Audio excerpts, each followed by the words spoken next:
यदि नई दुनिया पुरानी दुनिया से अलग है तो नई दुनिया को पुरानी दुनिया से अधिक धर्म की जरूरत है। दोस्तों, ये बात किसी और ने नहीं बल्कि डॉक्टर भीमराव अंबेडकर ने कही थी। वही अंबेडकर जिन्होंने देश में जाति प्रथा के खिलाफ सबसे बड़ा मोर्चा खोला था। वही अंबेडकर जिन्हें संविधान निर्माता की उपाधि हासिल है। 1950 के दशक में अंबेडकर ने ये बात बौद्ध धर्म के समर्थन में लिखे गए अपने एक लेख में कही थी। अंबेडकर का मानना था कि धर्म के बिना भारत के दलित समाज का उद्धार नहीं हो सकता, मगर उनका यह भी मानना था कि जिस हिंदू धर्म से यह दलित समाज जुड़ा है उसके रीति रिवाज कभी भी दलितों का उद्धार नहीं कर पाएंगे। हिंदू धर्म की वर्ण व्यवस्था हमेशा दलितों का शोषण ही करती रहेगी। इसलिए अंबेडकर ने पहले ही सोच लिया था कि उन्होंने जिस धर्म में अपनी पहली सांस ली है उसमें आखिरी सांस नहीं लेंगे। डॉक्टर अंबेडकर का कहना था कि भारत भले ही अंग्रेजों की गुलामी से आजाद हो जाए, मगर वो आजादी तब तक असली आजादी नहीं होगी जब तक भारत से जाति प्रथा खत्म नहीं हो जाती। इस असली आजादी की तलाश में अंबेडकर ने दलित समाज से हिंदू धर्म छोड़ने की अपील कर दी। लेकिन उनके सामने सबसे बड़ा सवाल यह था कि हिंदू धर्म छोड़ने के बाद आखिर कौन सा धर्म इस शोषित वर्ग के लिए एक बेहतर विकल्प होगा। लंबे समय तक इस सवाल के जवाब की तलाश करते हुए आखिर में उन्होंने 14 अक्टूबर 1956 को बौद्ध धर्म अपना लिया। उनके साथ 3 लाख से ज्यादा दलित लोगों ने भी एक साथ हिंदू धर्म छोड़कर बौद्ध धर्म को अपनाया। आजादी के बाद भारत के इतिहास की यह बहुत बड़ी घटना थी, इसलिए आज इस घटना को हम विस्तार से समझेंगे, जानेंगे कि अंबेडकर ने सभी धर्मों को छोड़कर बौद्ध धर्म को ही क्यों चुना। मगर यह जानने के लिए अंबेडकर के जीवन और उनके संघर्षों के बारे में जानना बहुत जरूरी है। तो आइए अंबेडकर साहब के जीवन से शुरू करते हैं।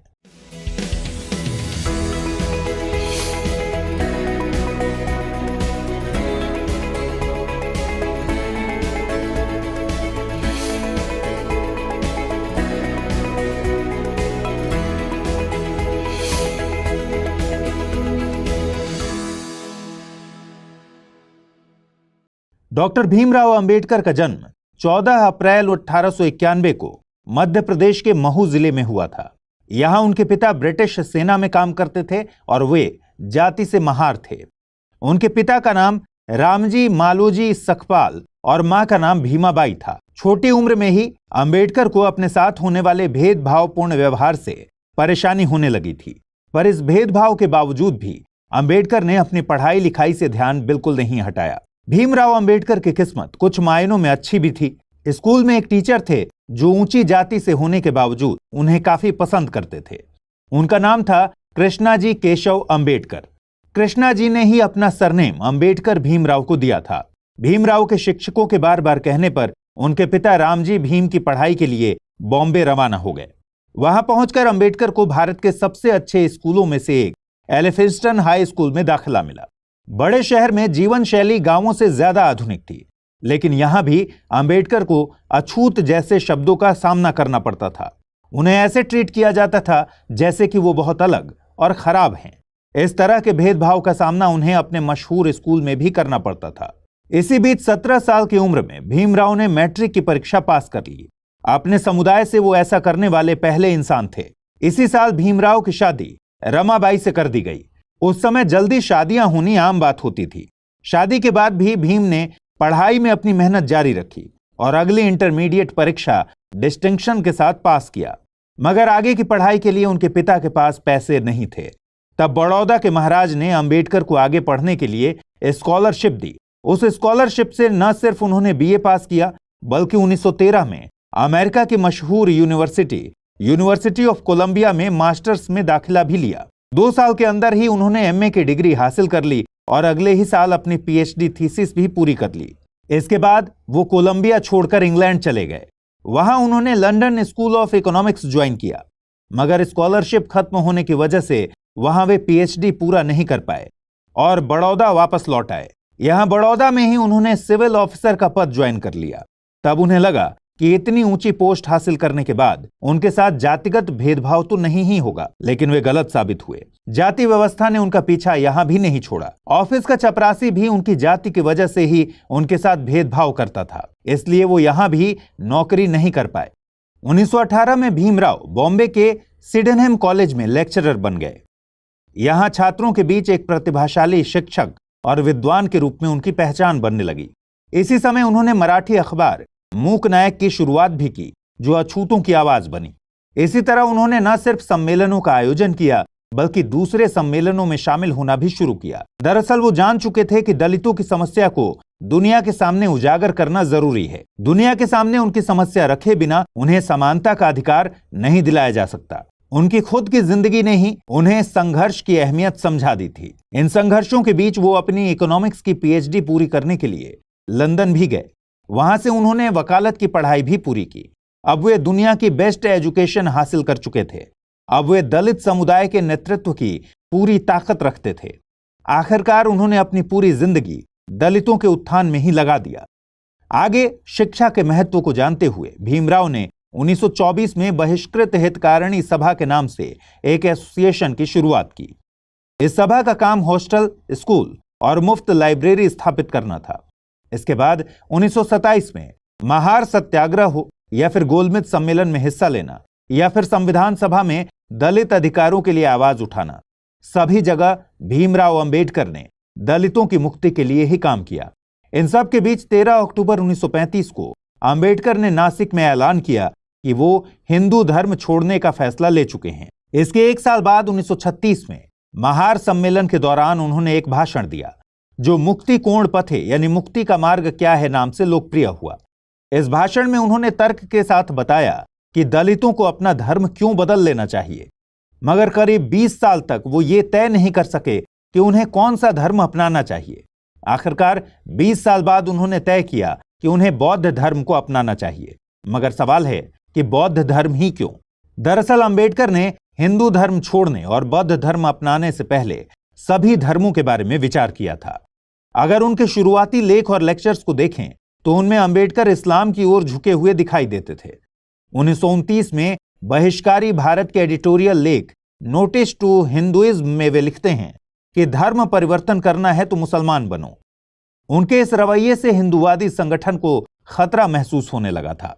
इन संगठनों ने अंबेडकर के सामने आर्य समाज या सिख धर्म चुनने का प्रस्ताव रखा, मगर कुछ ही सालों में अंबेडकर को सिख धर्म में भी जाति प्रथा दिखाई देने लगी। इसीलिए उन्होंने सिख धर्म का विचार छोड़ दिया। अब अगर बात करें बौद्ध धर्म के चुनने के पीछे उनकी सोच की, तो इस सवाल का जवाब Buddha and the future of his religion नाम की एक आर्टिकल में ढूंढ सकते हैं।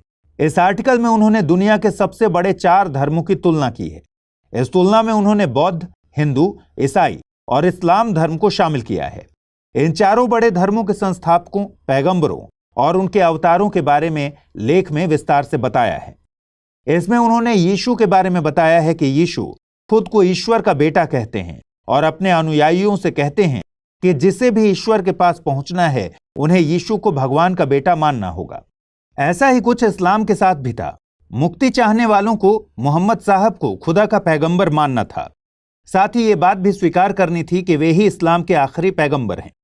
ईसाई धर्म और इस्लाम के बाद जब उन्होंने हिंदू धर्म की ओर देखा तो उन्हें पता चला कि इस धर्म में पैदा हुए अवतारी पुरुष खुद को ही ईश्वर कहते थे, खुद को ही परमपिता परमेश्वर की संज्ञा देते थे। फिर उन्होंने बुद्ध के बारे में जानना चाहा तो उन्हें पता चला कि वो किसी ईश्वर के पुत्र, पैगंबर या खुद ईश्वर नहीं, बल्कि एक इंसान होने का दावा करते हैं। उन्होंने एक इंसान के रूप में ही अपने धर्म का प्रचार प्रसार किया। साथ ही गौतम बुद्ध ने कभी भी चमत्कार या अलौकिक शक्ति का दावा नहीं किया। इससे अंबेडकर सबसे ज्यादा प्रभावित हुए।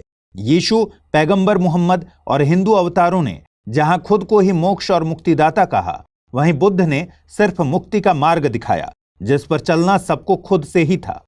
इसके अलावा बौद्ध धर्म में अंबेडकर को बाकी धर्मों से ज्यादा तार्किकता और गलती करने की गुंजाइश भी नजर आई, जो कि बाकी किसी धर्म में नहीं दिखी। साथ ही बुद्ध के उपदेशों में उन्होंने ये पाया कि इस धर्म पर भूतकाल का दबाव या बोझ बिल्कुल नहीं है। मतलब जरूरत के हिसाब से धर्म में बदलाव होने की संभावना है, जबकि बाकी के किसी धर्म में किसी भी तरह के बदलाव की कोई गुंजाइश नहीं छोड़ी गई थी। इन्हीं सब बातों से प्रभावित होते हुए अंबेडकर धर्म के बारे में कहते हैं कि धर्म को विज्ञान और तर्क की कसौटी पर खरा उतरना चाहिए। धर्म को यदि वास्तव में कार्य करना है तो उसे बुद्धि या तर्क पर आधारित होना चाहिए, जिसका दूसरा नाम है विज्ञान। इस तरह वो एक ऐसे धर्म की तलाश में थे जिसमें वैज्ञानिकता मौजूद हो, जो उन्हें आखिरकार बौद्ध धर्म में ही मिली। बौद्ध धर्म चुनने के पीछे उनका एक और बड़ा कारण था। और वो कारण था महिलाओं को समान अधिकार दिया जाना। दरअसल बौद्ध धर्म में महिलाओं की जो स्थिति तय की गई थी, अंबेडकर उसे समानता का सबसे बड़ा प्रमाण मानते थे। उनका यह कहना था कि दुनिया ने बुद्ध को केवल अहिंसा तक सीमित कर दिया। अहिंसा अपने आप में एक महान सिद्धांत जरूर है, मगर बुद्ध ने अहिंसा के साथ ही समानता की भी शिक्षा दी है। इस तरह पुरुष और स्त्री को एक समान मानने वाला बौद्ध धर्म इकलौता धर्म था। बुद्ध जहां शूद्रों को भी अपने साथ बिठाते थे, तो वहीं अपने संघ में स्त्रियों को भी भिक्षु बनने की इजाजत देते थे, जो उस वक्त उनकी प्रगतिशील सोच का उदाहरण था। इसे अंबेडकर दलित और स्त्री अधिकार के लिए सबसे सही मानते थे। इन्हीं सब कारणों से उन्होंने आखिरकार 14 अक्टूबर 1956 को 3,65,000 लोगों के साथ नागपुर में पूरे विधि विधान से बौद्ध धर्म को अपना लिया। अंबेडकर के धर्म परिवर्तन के विचार से गांधी जी कभी खुश नहीं थे। गांधी जी का कहना था कि धर्म कोई कपड़ा नहीं है जिसे उतार कर बदला जा सकता है। गांधी जी समाज सुधार के रास्ते से ही दलितों के उत्थान में विश्वास रखते थे, मगर अंबेडकर गांधी जी की राय से सहमत नहीं थे। इसलिए उन्होंने अंततः अपना धर्म बदल लिया।